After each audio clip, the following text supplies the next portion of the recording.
كابتن عماد النحاس يعني زي اللي عارف امكانيات لعيبته بيلعب على قدها، وعارف ان هو بيلعب تيم كبير زي فريق الزمالك ومحتاج حاجه من المباراه وقدر يوصل. الزمالك طماع.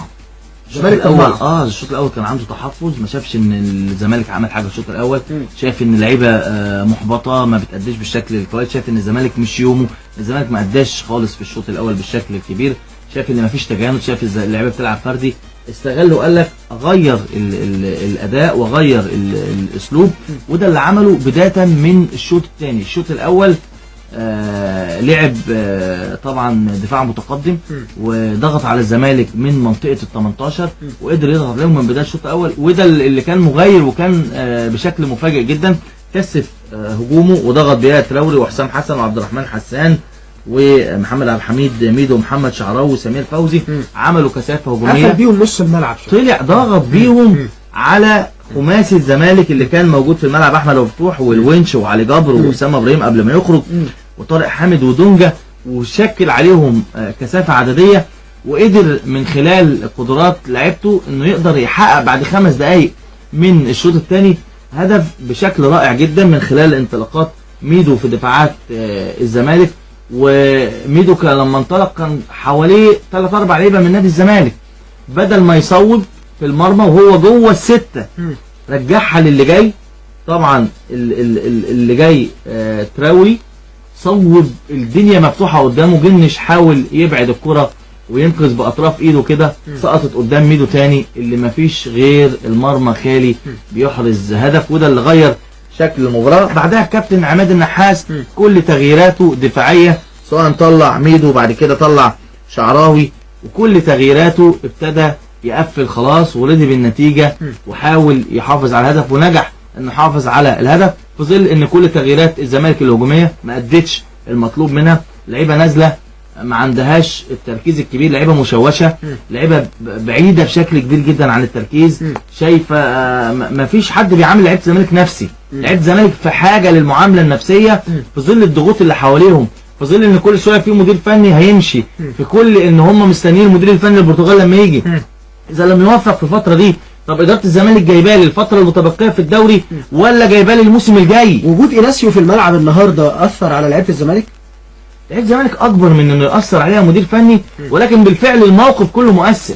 النهارده كل اللعيبه دي النهارده تحت التقييم وهي مضغوطه بالشكل ده، ولكن انا بقول ان المفروض ومن المفترض لعيبه الزمالك تبقى اكبر من كده وتبقى اقوى من كده، لكن انا لازم اديهم العذر، هم مضغوطين قوي قوي قوي اعلاميا ومضغوطين اداريا ومضغوطين فنيا، والتشكيله اللي كانت بتلعب مع الكابتن محمد حلمي لا، الكابتن محمد صلاح بادئ بتشكيله ثانيه، في مدير فني ثالث بيتفرج على اللعيبه من بره، الكابتن محمد حلمي النهارده منطلق كل تغييراته بشكل هجومي، يعني يمكن ربنا استر معاه النهارده ان الزمالك لو الشرقيه موفقه شويه وفتح الجيم شويه كانت ممكن تاخد من الزمالك، طبعا كانت ممكن تسجل تاني، خاصه كان في تسديده من رامبو في دقيقه 65 البديل اللي نزل مطرح ميدو بجوار القائم وفي غفله من دفاعات نادي الزمالك. النهارده المباراه الزمالك خارج الفورمه تماما، الشرقيه افضل في الشوط الثاني، الزمالك كان افضل استحواذا في الشوط الاول ولكن مش افضل فنيا لانه ما اضاعش فرص بشكل كبير. عايز اقول ان في مشكله في هجوم نادي الزمالك، يعني عندنا الزمالك يعني وفقا لترتيبه في الجدول في المركز الرابع هتلاقيه جايب 25 هدف. تعالى اخد اللي قبله، طبعا المقصه اقوى هجوم 45 والمصري في المركز الثالث 38 والاهلي 37، لكن تعالى نزل تحت الزمالك، سموحه في المركز الخامس 32 هدف، بتروجيت 21، طلائع الجيش 25 متساوي مع الزمالك، الاتحاد في المركز الثامن 22، الاسماعيلي ووادي دجله المركز التاسع والعاشر في الدوري، يعني بنتكلم في 30 و27 هدف. الاسماعيلي اللي في المركز التاسع هجومه اكتر من الزمالك ب5 اهداف، ووادي دجله اكتر من الزمالك بهدفين اللي هو في المركز العاشر. يعني خط هجوم الزمالك عنده مشكله السنه دي، عنده مشكله ان مفيش تهديف بشكل كبير، يعني لما نشوف المقصه 45 هدف واعلى هجوم، فبالتالي النهارده فرق 20 هدف بينه وبين الزمالك. تخيل 20 هدف، تخيل النهارده يبقى الاسماعيلي 37 هدف في المركز التاسع، يعني شوف اللي في المركز التاسع الاسماعيلي بظروفه دي الاسماعيلي 30 30 هدف، الاهلي 37 هدف، ووادي دجله 27 هدف. يعني انت أكتر النهارده طبعا النهارده لازم تاخد بالك ان خط هجوم الزمالك مش شايلك، طبعا في مشكله كبيره في الفتره اللي فاتت، وبالتالي اللعيبه برضو اللي برغم بتلعب الاسماء الثقيله. يعني انت بتتكلم النهارده في باسم مرسي موجود راس حربه، بتتكلم في احمد جعفر، بتتكلم كمان في تحت راس الحربه عندك شيكابالا، وعندك 21 اسبوع ما فيش تشكيل، ما فيش تثبيت فريق في 21 اسبوع مع تغيير المدربين. ما هو اللعيب برضه هيدي ازاي؟ كل شويه بيلعب بطريقه شكل. النهارده لعيب في نادي الزمالك تعب من التعليمات وتغيير المدربين، وكل شويه في مدرب بيتغير. ما دي نتيجه طبيعيه خالص. ما حدث للزمالك من تغيير مدربين واحراز بطوله الدوري والكاس لن يتكرر، لان ده خارج منظومه الكوره. بالظبط، ده كان سؤالي اللي جاي. يعني في موسم 2014 2015 الزمالك عمل اللي بيعمله ده بالظبط، وغير اكتر من مدرب، حوالي 3 4 مدربين، واخد دوري وكاس. الوضع كان مختلف تماما، نسب التغييرات اللي اتغيرت كانت مختلفه شويه، وجه مدير فني قوي فيريرا قدر يلم اللعيبه في ظل تراجع المنافسين. الزمالك اعرض، لكن دي كانت شاذة عن القاعدة. ما نقدرش نقول ان دي القاعدة ان تغيير المدربين مش صح، وبالتالي ان هو في الزمالك ده نتيجة طبيعية لتغيير المدربين. فالنهاردة ما نقدرش نقول ان التجربة اللي نجحت عن طريق الخطأ نقدر نعممها. تمام.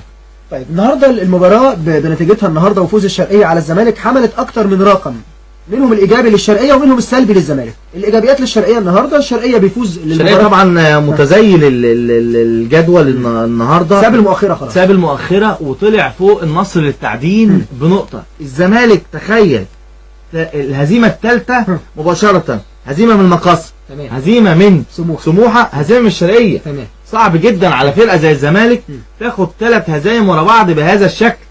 فبالتالي اعتقد ان لازم وقفه في نادي الزمالك. اذا كان الجهاز الفني الجديد الاجنبي هو الحل، حتى لو النتائج في الفتره الجايه، وانا بقول اهو النتائج مش هتتعدل من يوم وليله، والمدير الفني اللي جاي جديد البرتغالي طبعا لسه هياخد على الفريق، ولسه هيشوف الفريق، ولسه هيعدل اوضاع اللعيبه طبعا. وبعدين محتاج النهارده يخرج لعيبته من الضغط اللي هو فيه. اذا انا بقول اهو، اذا المدير الفني البرتغالي جاي مش هيقدر يحمي لعيبته ويقفل عليهم ويعاملهم بشكل معين نفسي وفني يخرجهم اللي هم فيه، لا هتبقى في مشكله كبيره جدا. نادي الزمالك عفوا نادي الزمالك بالحاله دي مش هيلعب افريقيا السنه الجايه، ما يروحش دوري الابطال. دي مشكله، يعني دي مشكله.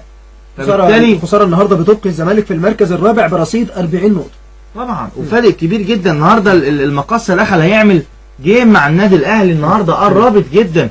يعني شوف الاهلي 55 نقطه، المقصه في المركز الثاني 51 نقطه، 4 نقط طبعا قريب جدا. فبالتالي في منافسه اهي، والمنافسه من المقصه. الزمالك بقى في المركز الرابع ب 40 نقطه، تحت المصري وتحت المقصه. لا بس 40 نقطه رصيد سموحه من فارق 55 للمتصدر و51 للتاني. لا في جاب كبير جدا. الزمالك بعيد عن المنافسه، وعشان يدخل كمان ينافس المقصة على الوصيف النهارده عشان يلعب في بطولة افريقيا صعب جدا، في ظل المباريات اللي جايه لنادي الزمالك، وفي ظل فيه مدير فني لسه هيشوف فرقه، لسه هيعدل تشكيل، لسه هيثبت تشكيل، لسه برضه هيحتاج ان يشوف عن قرب. النهارده المباراه خادعه جدا، لعيبه نادي الزمالك مش في فورمتها.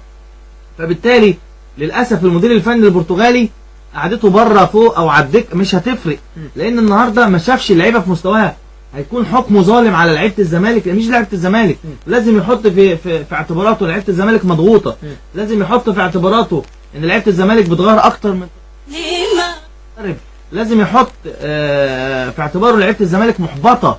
فبالتالي كل ده دور كبير جدا، لازم اداره نادي الزمالك تتعاون. كمان كل مدير فني ليه طريقه شغل، حتى في الاحمال البدنيه كمان. وبالمناسبه يمكن المدير الفني الجديد النهارده اتفق على فرد ثالث في الجهاز، محلل اداء برتغالي هيكون موجود الفتره الجايه. مفيش مدير فني اجنبي يشتغل من غير محلل اداء. هنتكلم على شروط الراجل وعلى العقد اللي تم توقيعه بالفعل والاتفاق. لكن خلينا اقول ان في رقم ايجابي كمان للشرقيه، ان هو بيحقق فوز ثاني على التوالي، اول مره الشرقيه يعملها السنه دي بعد ما فاز على المقاولين العرب الجمعة الماضي بهدف مقابل لا شيء. النهارده بيفوز على الزمالك ايضا بنفس النتيجة بهدف مقابل لا شيء، مكررا فوزه على الزمالك.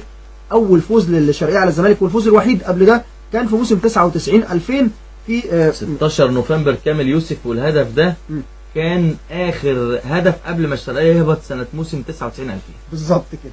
الرقم السلبي للزمالك ان الزمالك زي ما قلت يا استاذ ايهاب خسر 3 مباريات متتاليه هذا الموسم، المقصه 0-1، سموحه 0-2، والشرقيه 0-1. بعد الفاصل احنا معاكم في ملعب اف ام على هوا الشباب والرياضه.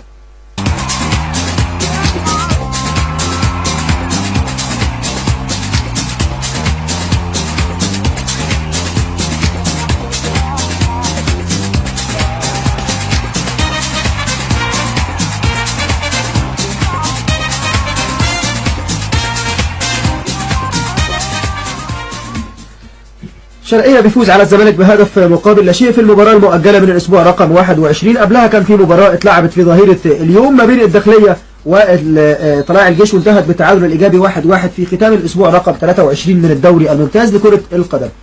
مكملين معاكم في ملعب اف ام. أستاذ إيهاب الخطيب، خليني أسأل السؤال الصريح اللي كل الناس هتسأله بعد مباراة النهاردة، هل الدوري انتهى فعليا؟ خلينا نتكلم بصراحة. لا، ما اقدرش اقول لك الدوري انتهى فعليا، اقول لك المنافسه بين الاهلي والزمالك على الدوري انتهت فعليا، لكن لما تلاقي المقصه 51 نقطه في المركز الثاني والاهلي 55، ما اقدرش اقول انتهى فعليا، ما اقدرش. تمام. لسه عندي تقريبا 10 جولات، فما اقدرش اقول انه انتهى فعليا. اقول لسه في منافسه لكن على الدوري، لكن الزمالك الدوري انتهى بالنسبه لي. لو عايز الاجابه دي اقول لك انا موافق. الدوري انتهى لنادي الزمالك. مش هقول لك مستحيل، صعب، لا مستحيل. خلاص الزمالك بعيد بشكل كبير جدا. فرقه بهذا الحجم وبقدرات اللعيبه اللي موجوده لازم تهيئ نفسيا، ولازم يبقى يعني تبعد عن الضغوط. يعني اداره النادي شكلت على الفريق ضغوط كبيره جدا جدا جدا. يمكن الفريق اللي بيدفع ثمنها، واضح جدا ان الفريق بيدفع ثمنها. ضغوط على الكابتن محمد حلمي وهو موجود، كابتن مؤمن سليمان الراجل بيمشي وهو كسبان، يعني كان كسبان المصري تقريبا وبيمشي بالظبط. النهارده يعني صعب. اي مدير فني عارف انه ماتش 2 ممكن يمشي. كابتن محمد حلمي بيشتغل الماتشين اللي فاتوا وعارف انه يمشي، وطبعا هيتغلب، هيعمل ايه الراجل؟ ما هو مضغوط. خلينا نقول بشكل ملخص الاسلوب اللي بيدار بيه قطاع الكره في نادي الزمالك، او بلاش قطاع الكره عشان الكلام ما الفريق الاول. بالظبط، الفريق الاول لكره القدم بالزمالك حتى الان اثبت يعني عدم صحته، اثبت طبعا. التجربه اثبتت فشل هذا الاسلوب، فمحتاج الزمالك يغير من اسلوب ادارته لفريق الكره الفتره دي. وبعدين ما ينفعش نفس الانماط ونفس الاشكال اللي انت بتغيرها تغير مسمياتها. من مدرب لمدير كوره، من مدير كوره لمدرب، وبتلف في دايره مفرغه. ما ينفعش كده. تمام. مدير الكوره مدير كوره، والمدرب مدرب، ولازم كل واحد في الجهاز يكون ليه وظيفته. مفيش حاجه اسمها كلهم مساعدين. كره القدم ليها رولز وقواعد معروفه ومعمول بيها، ما بتتغيرش طبعا. تطلع بره القاعده مره، لكن في قواعد. طبعا اذا خدمتك كره القدم انك تخرج عن قاعدتها مره وتغير مدربين وتجيب دوري وكاس، لن ولم تتكرر. تمام. خلينا نكمل في الجزئيه دي. وإيناسيو بقى، نتكلم عن عقد إيناسيو. النهارده إيناسيو تعاقد بالفعل مع نادي الزمالك، وكان الكلام على 6 شهور، لكنه يعني عرفنا ان هو موسم ونص مقدم العقد شهر، وشرط جزائي 3 شهور. هيبقى معاه 3 أجانب، 2 مساعدين وواحد مقيم. طيب ال3 أجانب 2 مساعدين دول هيكون دورهم ايه برضو؟ ما هو ده السؤال اللي بنتكلم فيه برضو، واحنا يمكن الجزئيه دي قتلناها بحثا برضو. 2 مساعدين في ظل وجود كابتن محمد صلاح. شوف كابتن محمد صلاح مش هتلاقي له دور في الفتره اللي جايه مع المدير الفني البرتغالي. ليه؟ لان اي مدير فني اجنبي بيجي يلاقي حد في الجهاز يحل محله، لو مشي ما بيكبروش، بيركنه على طول على طول، وما بيشتغلش بشغله. كمان النهارده الكابتن محمد صلاح ما كانش موفق في اداره المباراه بشكل كبير جدا، وكان عنده اخطاء كبيره جدا في اداره اللقاء.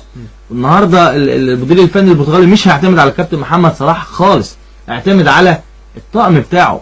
2 أجانب في القياده الفنيه معاه، مدرب عام ومدرب احمال، دول هيشيلوه 100% وهيشتغل معاهم. ثم محلل اداء اللي لسه هيجي برضه هيكون برتغالي. كده الراجل مش عايز اكتر من كده في الجهاز الفني. طيب. فاعتقد يعني صعب يعتمد على حد من الجهاز الفني. في وقت ما كان بيتم تقديم المدير الفني الجديد إيناسيو البرتغالي للاعلام ولاعيبه نادي الزمالك ويتعرف بيهم من خلال الاداره والمستشار مرتضى منصور، قال الراجل حاجة مهمة جدا، انه لا يقبل ابدا ان يتم استخدام لاعبين بدون علمه طبعا من وراه. وترد عليه من قبل الاستاذ احمد مرتضى منصور عضو مجلس الاداره والمشرف على فريق الكوره بانه ده اسلوبنا دايما. انا نفسي حطيت علامه استفهام.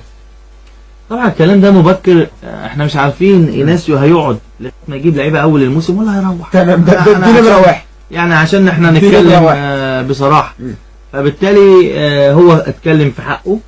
وفي مدربين بيقول لك انا عايز اللاعب الفلاني، وفي مدرب بيقول لك انا عايز المركز الفلاني، تمام، وفي مدرب بيقول لك انا عايز المركز الفلاني ووروني بس مش هنطلع من الثلاث اختيارات دول. تمام. فايناسيو هيقول انا عايز اللاعب الفلاني، هل في الفتره اللي جايه دي هيلحق يشوف لعيبه في الدوري يطلبها؟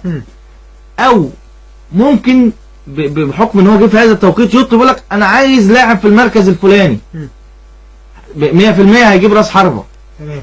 فمن حقه يشوف فيديوهات سيديهات للاعب اللي هيتم التعاقد معاه، بس الحاجات دي هتمشي عاديه يعني. اشوف فلان فوافي. الزمالك هو مخلص ومتكلم مع فوافي مهاجم المقصه ده، في كلام عليه، ولاعيب مميز على فكره، لعيب رائع، مهاجم رائع.